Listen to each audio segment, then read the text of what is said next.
pro.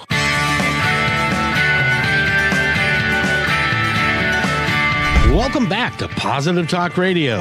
Our goal is simple: to explore evolving ideas one conversation at a time. So come on over into our world. I know you'll like it, because on today's show, we are going to feature somebody that I've known for the last 3 years or so. He's an author. He's written, I think, 10 or 11 or 12 books now, and but he's got some other stuff that we're going to talk about today. But first, I got to talk to Eric. Eric, how you doing, man? Good afternoon, Kevin. I'm doing fine. Happy Friday. How are you? I'm great. It's a great day. We get to follow John Tesh again. It's always nice to be on KIXI. It's got a good flavor to it. I really like this station. Excellent. And today we're going to talk to a guy that you know well from KKNW. He is always open and being asked to host other people's programs and talk about his books and all of those things. And so it's great to have him here, but it's raining outside. Is this what's going to be happening all week? And yeah, it could be a little bit soggy this weekend, but we are mid-November, so we're right on schedule with that sort of thing. Yeah. Got to ask you an important question. Have you got your Christmas shopping done yet? No. I can't believe that it's no. Heck no. I can't believe that it's November already. I know. Time flies by so quickly. And the older you get, the more time flies, I do have to tell you. And so it's slower for you than it is for me. No doubt. And, tomorrow is Veterans Day, so we do want to wish all our veterans out there a very happy Veterans Day. Hopefully, folks are going to have a good day. Thank you for bringing that up. And I want to thank every veteran for their service to the country. And I'm glad. I'm really kind of sad that we only have the one day for them. It should be a whole month. It should be Veterans Month, I think. But then that's just me. So, but it's great to be here. And thank you, Eric. We're going to talk about a subject today that is near and dear. Well, first of all, I got to do this because one of the things that I was able to do was I got to do a voice of a audiobook for Matt Shea, and it's called Elmo. And I just want to play a little bit of the synopsis for you to get an idea. And no, Eric, you shouldn't be looking for it because you don't have it. I got it right here. So I know you're going, where is this? Where am I supposed to find this? I don't have it. I don't know what you're talking about. So in any event, let me play this, and then I'll introduce Mr. Shea. Elmo is a story about an economic crisis in the small town of Minor. Fundraisers, food drives, and generous donations initially held the financial plague at bay. Eventually, the township was forced to bend with the rest of the nation, causing the dads to volley back with a clever remedy. They would brave the winter nights and secretly take shifts dressed as a hobo on the corner of Main Street and Elm. Hi, my name is Kevin McDonald, and Matt Shea, along with me, have created this audiobook that is so much more than just another story. It's about community, family, faith, and what can happen when everyone comes together for the common good of all. I enjoyed voicing this audiobook, but more so reading and feeling along with the people of Minor and the sheer determination of the characters involved. Matt Shea is a wonderful author in the great tradition of American literature, and a very down-to-earth fellow who values his faith, family, and friends above all. I hope you enjoy Elmo as much as I did. And with that, it is my ultimate pleasure to welcome Matt Shea to the program. Matt?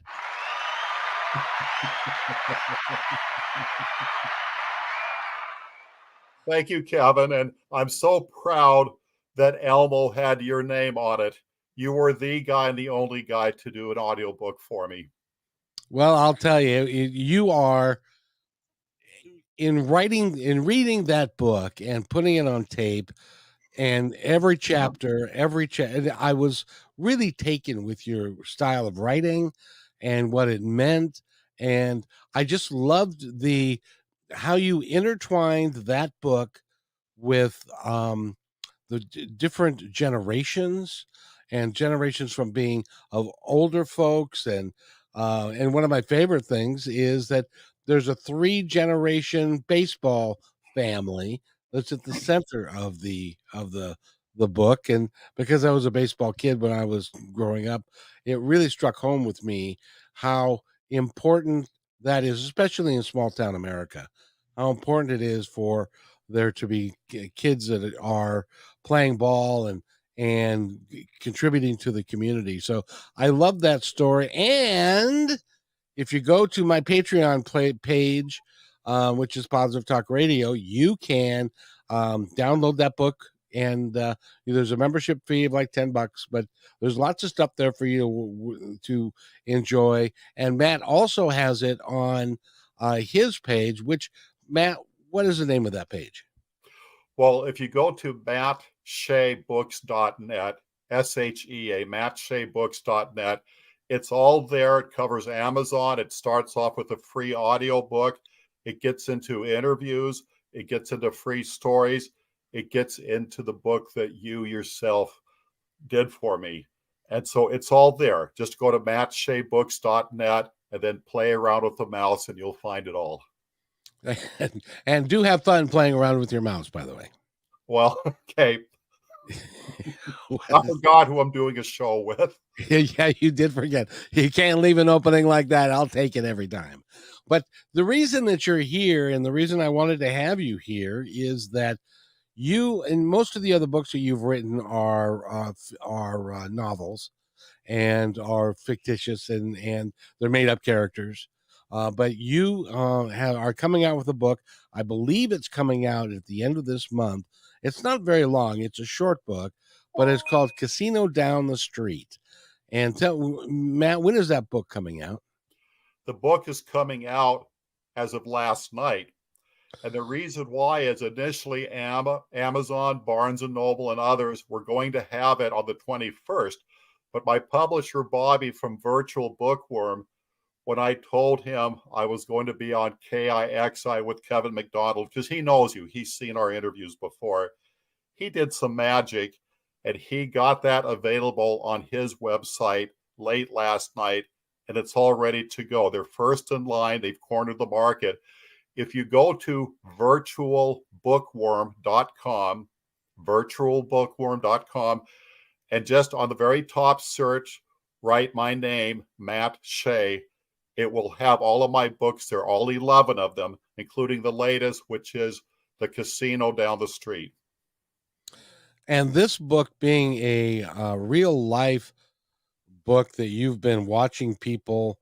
And see, when I first heard about you writing this book, my assumption was that you being a writer the way that you are, that you were watching people. I know you drove a van for one of the casinos. And so you would watch people and you would see their reactions and the good things and the bad things. And I kind of assumed that that was how this was going to go, but it didn't turn out that way at all, because this is a far more personal story than, and first of all, I'd like to thank you because this is going to help someone.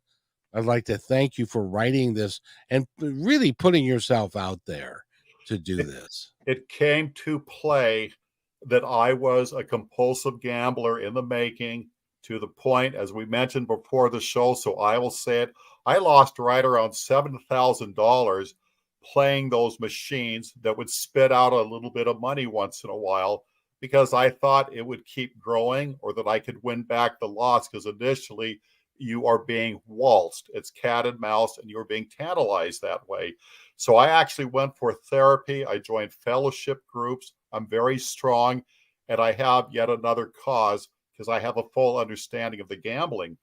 This all started when we were very young, and my dad was talking to someone about gambling, and he said, I wish you didn't win the first time out, because you're going to have a mindset that you will win every time out, and you were lucky. It's luck. It's not skill. Well, this person went on to build on it and lost everything. And Dad said, well, that's the lesson. You finally learned it.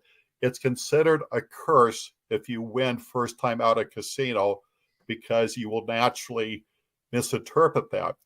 And so the job I retired from, we had a sister plant in Vegas, and we had tons of transfers, tons and tons of horror stories about gambling. And they say we could always spot a new guy. He loses his first paycheck at the casino. But the ones who aren't wise, they lose the second one because they went back to win their money back.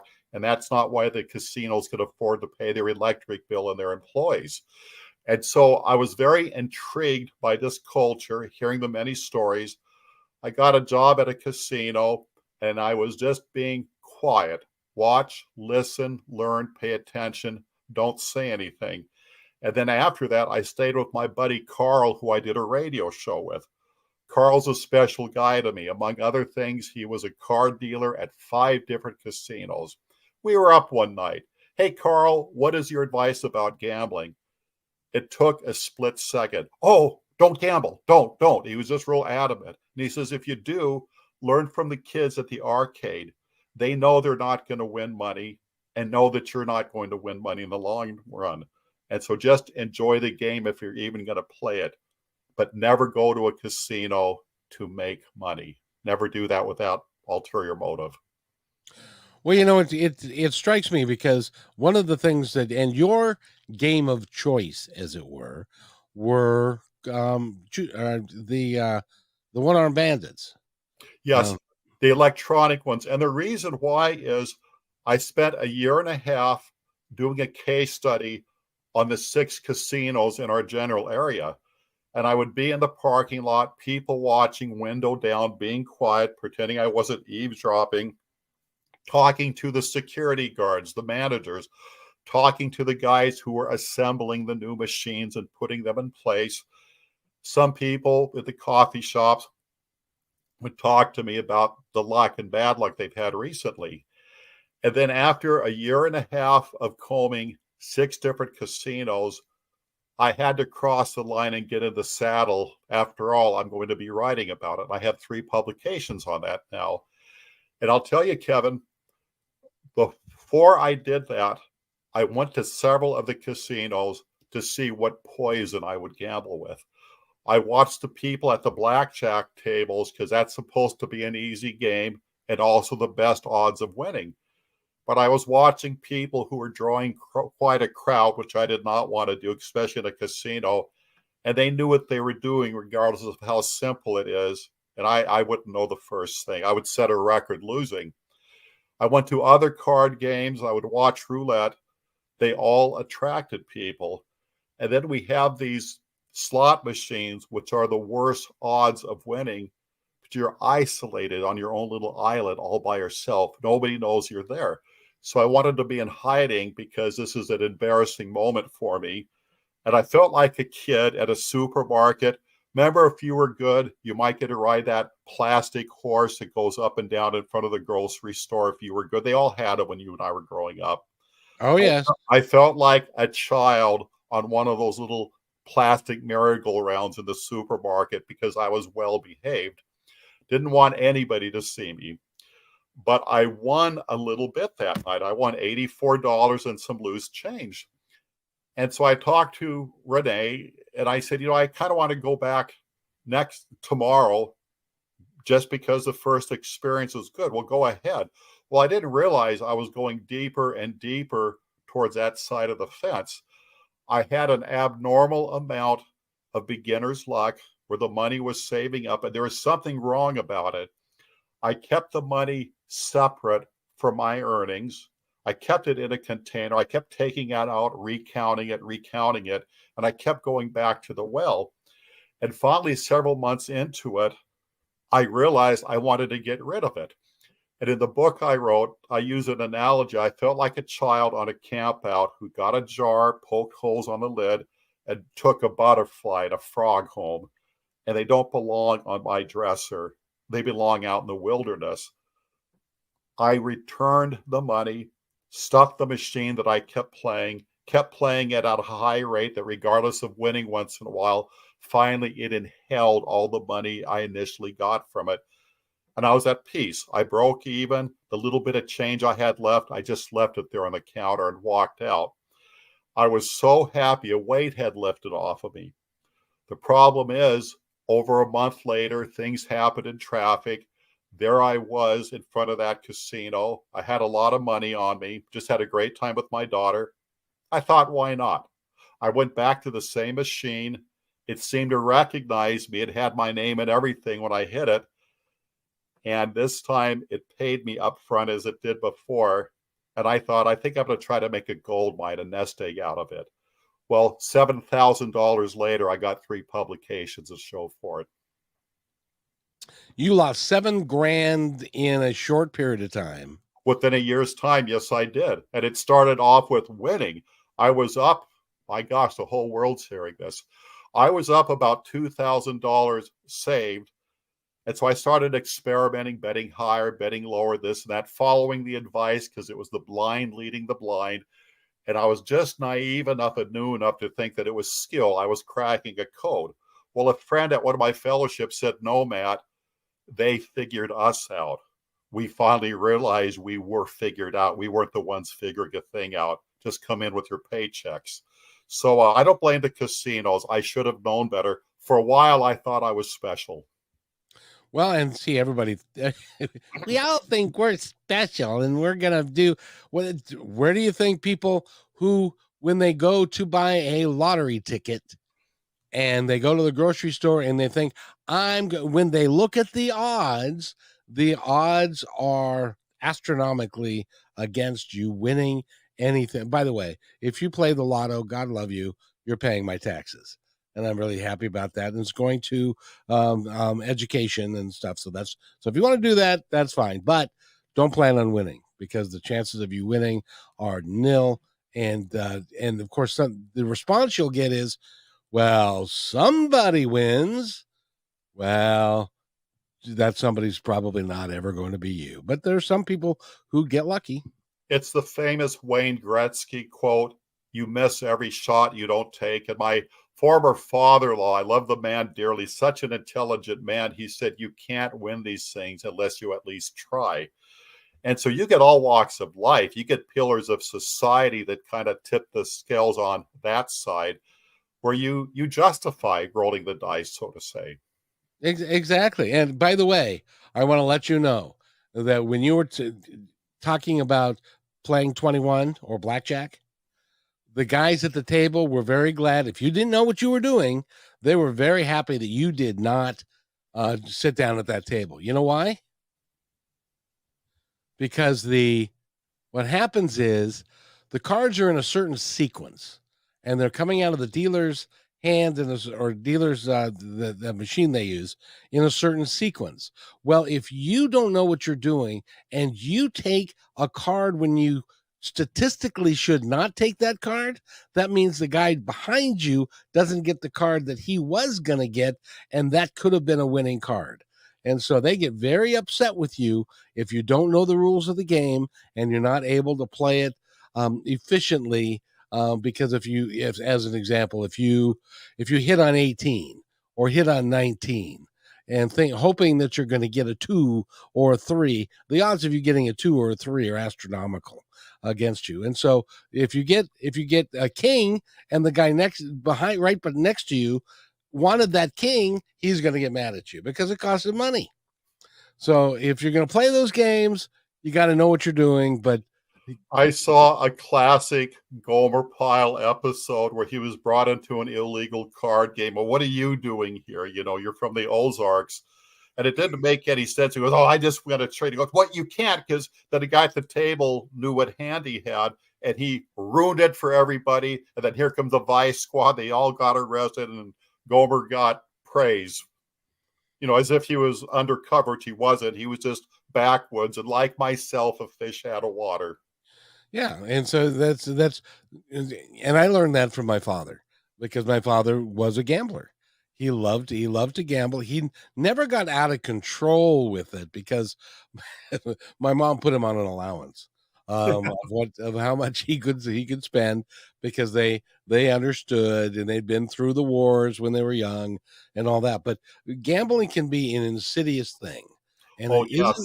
it isn't what concerns me, and why I wanted to talk to you about it today, Matt, is the casinos are designed for them to make money.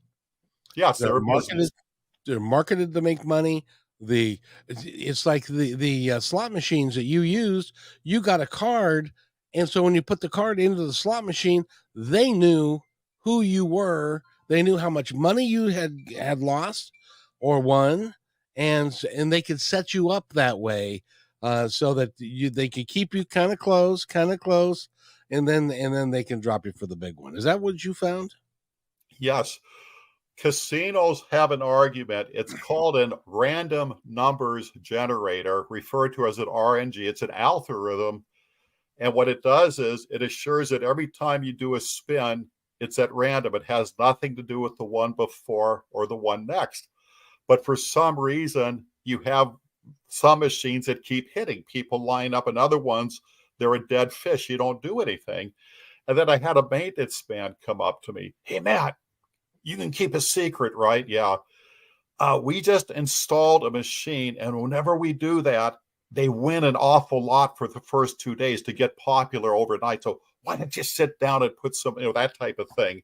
But he was telling me something about the trade that the public shouldn't really know.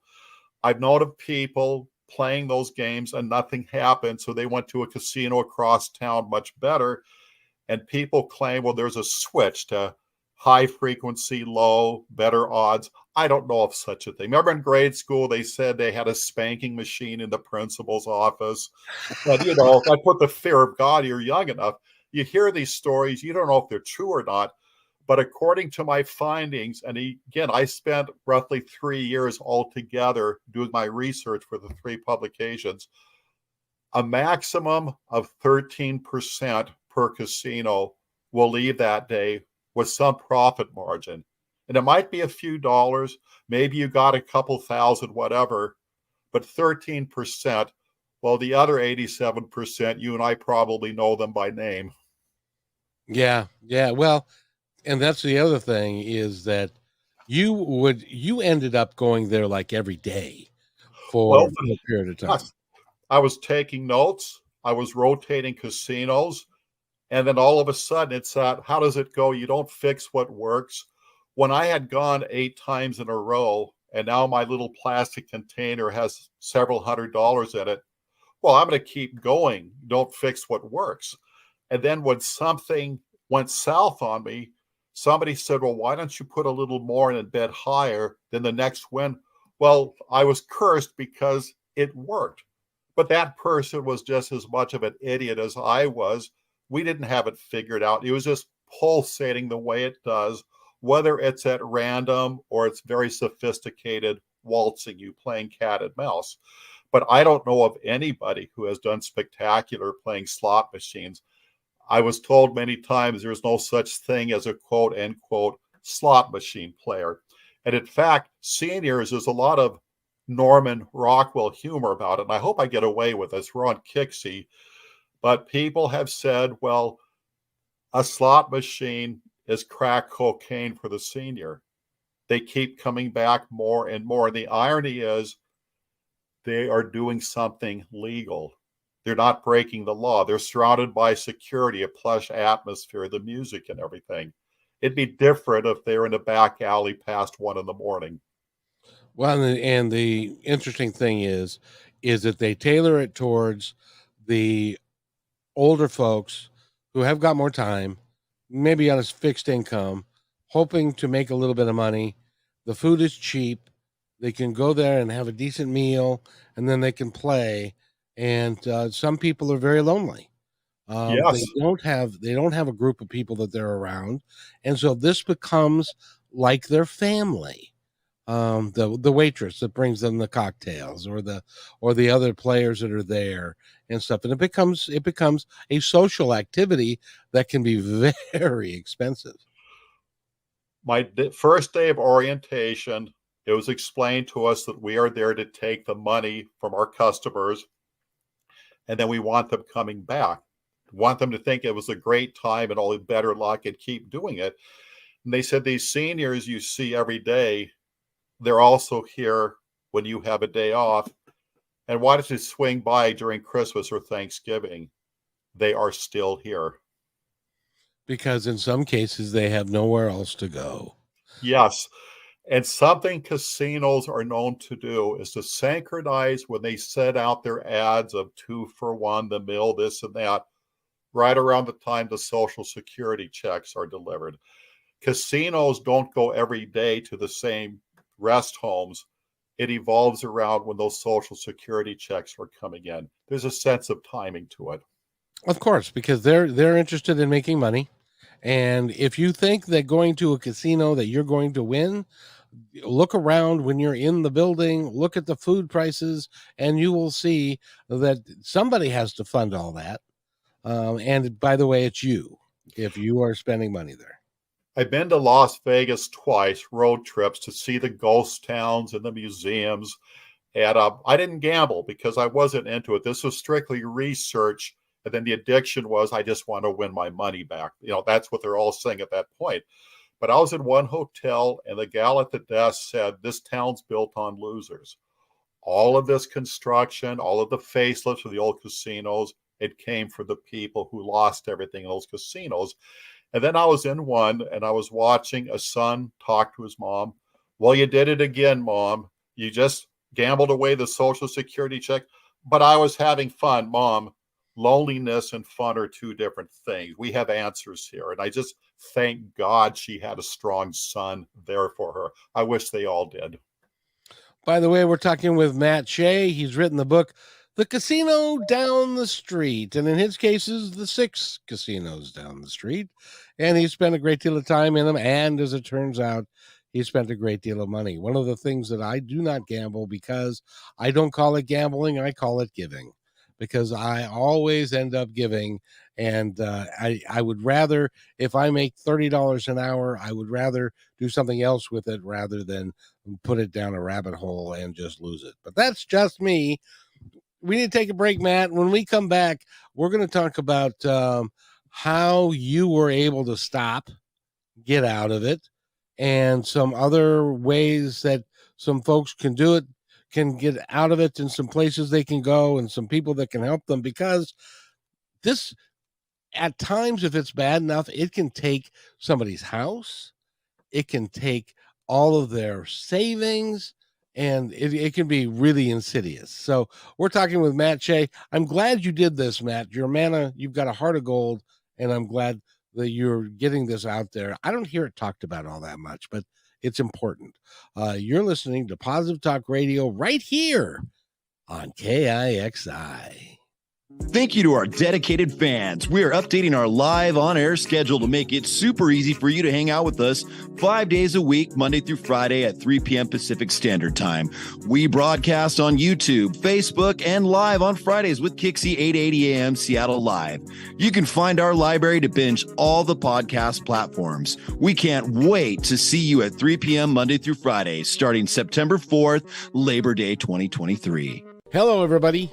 If I could have your attention, please, I have an important announcement to make just for you. As you may know, PTR is heard and seen on radio, KKNW, and now KIXI, several websites, podcasts, YouTube, Twitter, Facebook, and most social media. At PTR, we believe in working together to make the world a better place, and because you're listening, we know that you're dedicated to the same. So we'd like to support your efforts by offering an outstanding multimedia package for you at a deeply discounted rate. As our partner, you'll receive commercial creation, both video and audio, at least 10 commercial plays per week, a monthly show to highlight your business and passion, exclusive website positioning with links, video shorts for social media, commercial plays on all shows, podcasts, KKNW, and KIXI. Your commercial is embedded into each episode and as a podcast is sent to over 50 different platforms. All shows are performed live and sent to Facebook, YouTube, and Twitter, and stay there forever. Your podcast episodes are provided to you to use as you see fit. This one-time offer is only $250 a week, based on a 13-week commitment, and as our partner, we are vested in your success. and we'll do everything in our power to make it happen. However, there are limited spots available, so don't hesitate. Please email me at kevin@kmmedia.pro, and let's get the ball rolling.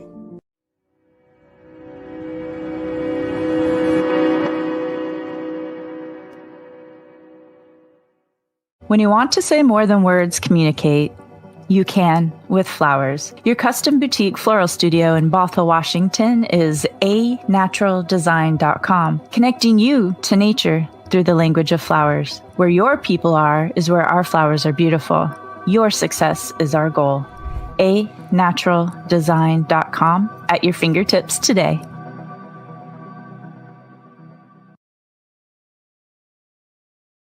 Hey there, I would personally like to thank you for making Positive Talk Radio part of your day. Whether you like podcasts or the radio show, we're glad to have you along. I'd love to hear from you with thoughts about the show and ways that we can make it even better. You are the reason we do these shows, because the more people we can touch, the better we can make the planet and our time here just magnificent. Please contact me, Kevin@kmmedia.pro, with any thoughts, comments, or suggestions, and thank you for being in my dream.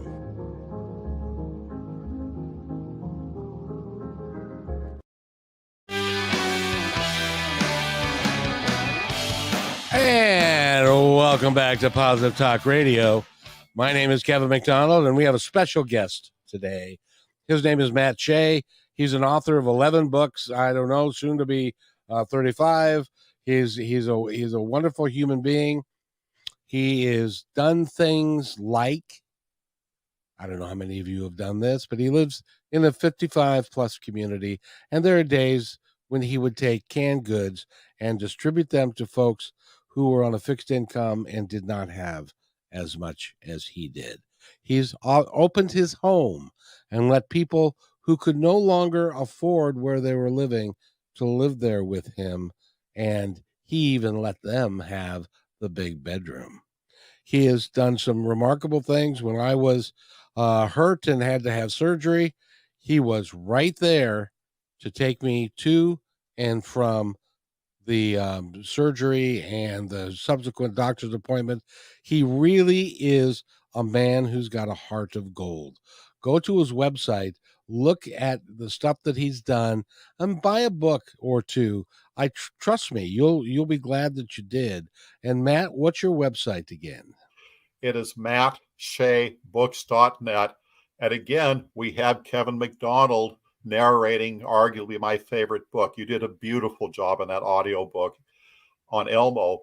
But we have some other phone numbers here. I wanted to get right back to the National Council of Problem Gamblers.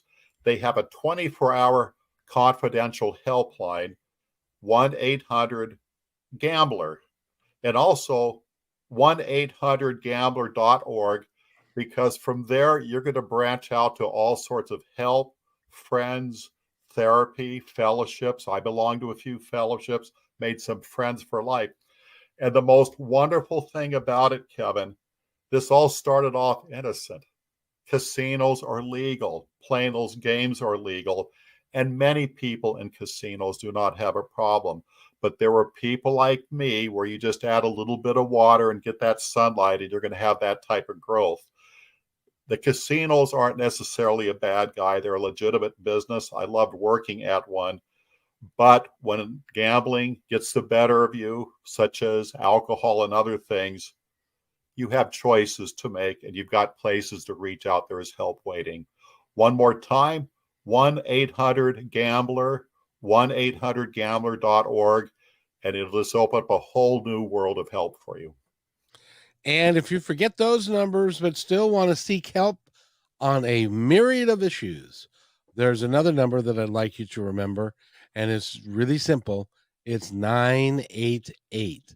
If you're feeling down, if you're feeling depressed, if you feel like there is no tomorrow, call 988 and talk to a counselor there.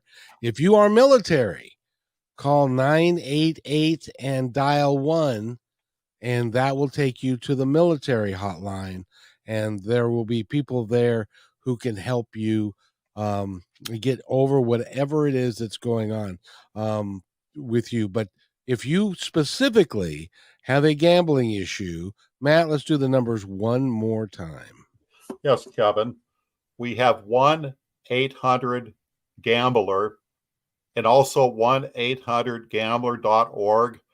And there are people just waiting. They're regular people just like you and me. And it strikes me, Matt, here I go talking a bunch of nice things about you, and you don't even mention that. You just kind of gloss over that like it's not a big deal. Well, young man, it is a big deal. And I just want to thank you for myself and the other people that you've helped. It's an important thing that you do, and it's something that I value greatly, and thank you for doing it. My turn, Kevin. The first time you and I did a show together, and it was for Martha Norwalk's Animal World, you and I stepped out later to have a meal, and you were saying how well we got along with the servers because we treat those servers with an utmost respect, what they have to go through with all walks of life coming in. But that was our bond. We had great respect for those servers, and we made them thank God that they were doing what they did because of how well we treated them. But that was how you introduced yourself to me. What's interesting about that is that I've gone to lunch with, and I told you this during the conversation that we were having, I've gone to lunch with lots of people, and many of them claim to be, for lack of a better word, a guru, somebody that knows what they're talking about, somebody that is a very spiritual minded and so forth. And then we'll go to lunch and they will be less than cordial to the server. And for me, that's a deal breaker because those people work hard. They deserve our respect, as does everyone that serves us in the trades. They deserve our respect and for us to treat them well. And, you're talking about casinos, but there's also other outlets. There's like the track. People go to the track and they have the same experience.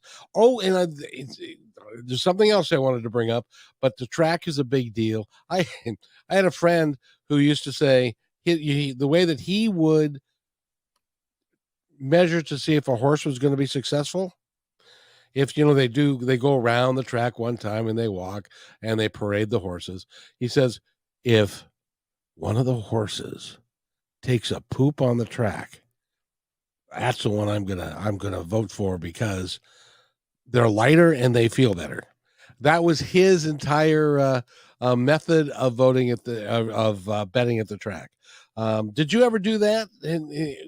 Kevin, when I spent a year and a half casing out these 6 casinos, there were people within our age group, meaning they should know better.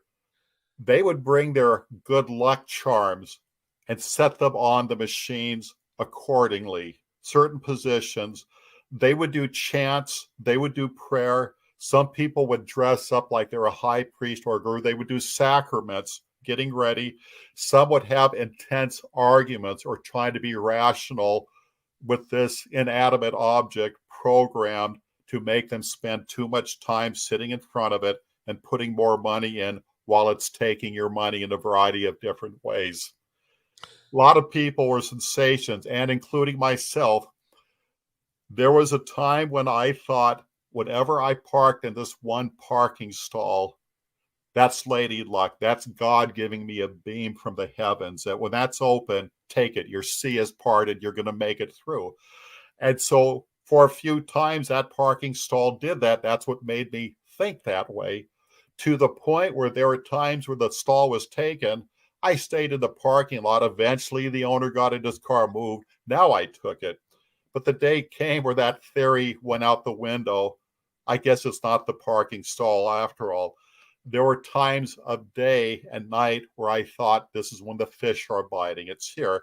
There was a certain machine I started to bank on. That was my best batting average. That's also where I lost the most. We get superstitious out there. We think we're figuring something out, and there's sort of an intervention. Is today the day I have God's favor in here? Exactly. Well, and it used to be when I would go into the casinos. I haven't been into one in a long time now. But they used to be called the one-armed bandit because they actually had a lever that you would pull. You would put the coin in, and then you would pull the lever, and then it would go do its thing. And then, so it took longer to lose money then than it does now, because now they give you a little card, and all you do is punch a button, and it takes the money out right off your card, doesn't it? Yes, it does. I knew of someone who had one of those old mechanical one-arm bandits, and they had it set up where they had a bowl of quarters, so you could put a quarter in and play it. And they said, it's the funniest thing. We'll have friends over. Oh, sure, go ahead and try it. Somebody will put a quarter in, pull down on the arm just to watch it function. But then there were others that kept doing it until the last quarter was spent. That tells you what's going to happen to them when they go into a casino. Well, the other thing is that people will think that, and I'm sure that you thought this too, at your favorite game, and you'd put more money into it and more money into it, and you kept on saying to yourself, it's going to hit. It's going to hit. So you can't walk away from it because you're scared that the next person who is going to put one quarter in it and is going to win your money. Kevin, I live 2.1 miles away from the casino down the street, title of my book. And I've had nights where I got up at an odd hour because I never sleep through a night. I sleep 45 minutes. I sleep maybe an hour, then I get up at everything. And so I've timed myself from my living room, getting out in my car, coming back in less than 20 minutes. Look at this. I just made another $20. When I awoke, I thought, geez, if I move now, that next person who's going to end up in that seat, I could ace him out. But if I stall, he who snoozes loses. I got to be the early worm. That's exactly what I thought. And one of the emphasis about gambling is to understand the machines are never due. There is a randomness to it, and you're tossing a coin. Okay, it's up in the air. We don't know what's going to happen. It's amazing. Now, there's something new that I don't know that you know about that concerns me greatly. Are you familiar with the fact that the National Football League has legalized gambling on their games? I have. Continue, Kevin. And it is such what you do is you call this company and you put a certain bet on a team. They've got all kinds of different bets. They've got an over, they got an under, how many points are going to be scored, who's going to score the last touchdown, who's going to and not only who's going to win, but all kinds of different things. And there are people that can sit at home, watch the game, and then they gamble on the game at the same time. But if they lose, it can become an insidious thing because your team could actually win. I'll give you an example. And this happened this season. The Rams were playing, I forget who they were playing, the Los Angeles Rams. And they were down by 10. And there was 3 seconds left on the clock. So rather the line was 7.5. So rather than just drop to one knee with 3 seconds left in the game, they were down by 10. They could not win. The coach decided to kick a field goal that took the winning margin down from 10 to 7. The line was 7.5.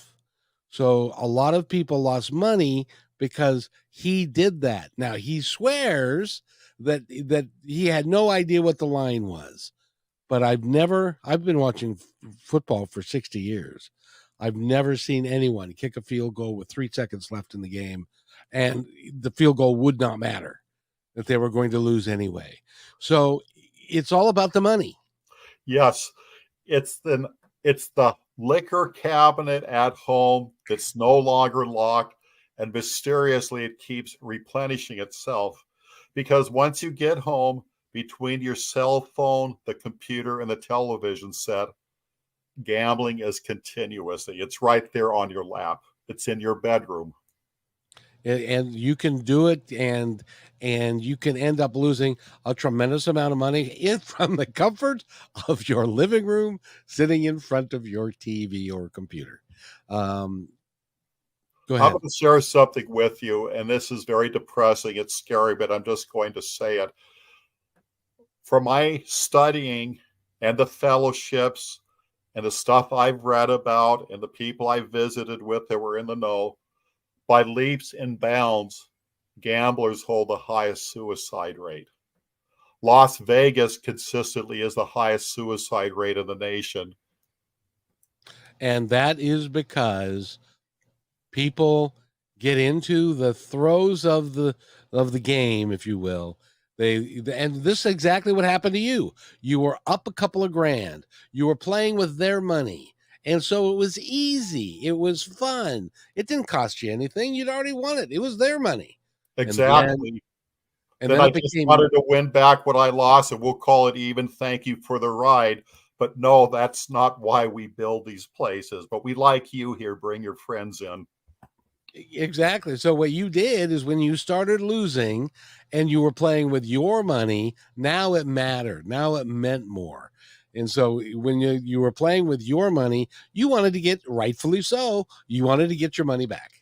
Kevin, there are 4 stages: winning, losing, desperation, hopelessness. And when you get to a point where you're, as an example, and I can see how this can happen, your mortgage is now gone. How you are going to pay your rent or your mortgage is now in a slot machine or at one of the tables. And then you have to go home and to tell the people who live there, your wife or your kids, or that you don't have enough money to pay the mortgage. I can see that being a moment of desperation. Kevin, for many years, I would take the seniors to the casinos because they had the buffets, the senior discounts, and it was a different world. It was a carnival, the music, the lights, the people, and security, whatever you look. It's like the Petulia Clark downtown. It's always a place to go, and it's live. It lifts you up.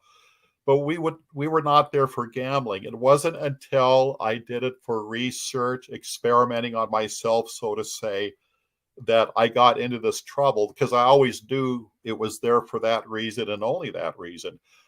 I knew of this couple that went to one specific casino because there was one particular machine, one of a kind in this casino, and they always did very well. Well, sure enough, the day came where it was off the premises. It was gone. And if a machine's doing too good, they'll make adjustments where you can't bet so low anymore. The betting is much higher now. So you can still play it, but put more into it to begin with. And then in Las Vegas, I heard this on the news within the last 3 months, that a lot of the slot machines are now paying less than half of what they initially did, because they want to sway people away from that into other games. Las Vegas has really taken a financial hit because fewer and fewer people are doing the big time roller like in the Wild West, playing the card games. They're being more conservative with these slot machines and stuff. But the high roller, they're going extinct. And they're trying to do something to stimulate that and get that type of revenue coming back. Oh, exactly. And they also do other things that are designed to get the high roller back. They'll give you a better hotel room. I I spent a week in Vegas one time. I was at a convention, and they actually ran out of rooms, so they gave us an upgrade because we were doing it was a chicken convention of all things, and so we were going to be there for the whole week. And I had a suite, and had a great king size bed, and with a mirror on the ceiling, looking down at the bed. And I got a new appreciation for what my wife had to look at in the morning when I got up. So, but that was that you get all kinds of perks that they give you if you spend so much money there and stuff. And they do that because they know that they will get every dollar back that they invest in a hotel room or cheap food in these casinos. Do you agree? Yes. My dad was the rare breed. He was above it all, and he knew gambling on a small scale, knew it enough to stay away from it. He never got in trouble. He'd be playing solitaire at night. That means he was not even an opponent. But something he and mom did for a while is they had this flight where if you had so much cash on you, they flew you to Vegas for free, put you in their rooms for free. You got a free meals, you got free shows, you got everything free. And you also get these free chips, but you have to gamble them. And so, sure enough, it's given the alcoholic his first drink, and now we got a wildfire out of control. And so, dad and mom would go to these places, and they'd be meeting at a bar somewhere. And dad would find the loudest, most obnoxious, self absorbed people talking it up. They're going to gamble, it's all free.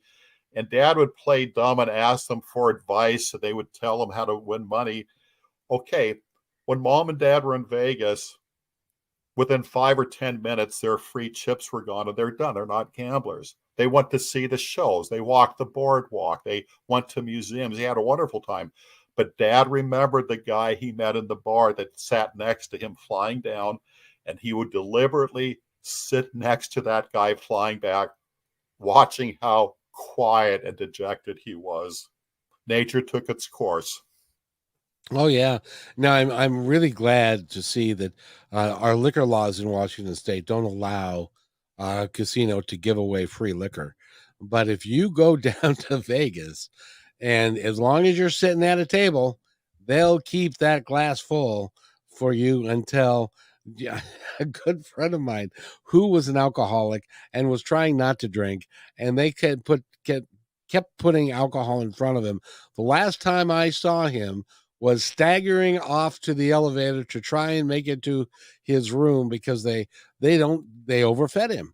And they gave him way too much. I wanted one more thing before we go, Matt, that I want you to talk about, and that is that the casinos are the security at the casinos are very, very strong. They have cameras everywhere, and they look to make sure everything's on the up and up, and nobody's trying to beat the system and stuff. Is that true? That is very true. And when I was in Vegas, they had the suicide table because the game Faro that existed like in the 1800s was too easy to cheat. So it got phased out and blackjack became a stronger game. But 3 owners of this board who lost their fortunes playing Faro committed suicide. They are on the up and up. And I worked at a casino, and I love working in one. And there are people who go out to casinos just to have fun. They hit a good restaurant, and they might just a little bit of money gambling. It doesn't matter if they lose it. It's not a practice. It's a rarity. There's nothing wrong with that. No. And it's, you go there, the food is really reasonably priced. It is really good food. Go there for the restaurants, watch people, go to the shows, enjoy all of that. Stay away from the tables, stay away from the one-armed bandits, and they don't even call them that anymore, but the slot machines, unless you decide, okay, this is my $20 that I'm going to spend, and and then that's all you got. And you in your book, the casino down the street, one of the things you say is leave your debit card at home. Yes. Great advice. Yes. And a teenager going to an arcade, he has it figured out. He knows he's not coming back home with money. He spent the money. You pay money to get candy. He knows it's a one-way street. He's far more advanced than this adult who knows the system, and they're going to make $1 million that night. Exactly. By the way, we've been talking with Matt Shea. Matt Shea, you can give them all your information so that they can go to your website. They can get Elmo and everything else. Yes. If you look up virtualbookworm.com and bring up my name, Matt Shea, or the casino down the street, within the past 24 hours, they've released it exclusively. You could get it paperback or ebook. And then mattsheabooks.net, lots of free stuff, audio, some Kevin McDonald stuff, including an audiobook he did. And if you write me, I always write back. Thank you. And he's a good man and deserves your respect as well as appreciation, because he does things that other people will not do. And I really appreciate that about him. As a matter of fact, he almost bought the house that I'm living in. That's correct. But that's a story for another time. And just real quick, if you have got a problem, give us the gambling number one more time. Okay. This is for the National Council Problem Gambling 24-hour confidential national helpline. 1-800-GAMBLER and also 1-800-GAMBLER.org. You're going to meet a lot of people just like yourself in the same boat, and it's fun not being the Lone Ranger. If you need it, use it. By the way, be kind to one another, because each other's all we've got. We'll see you Monday.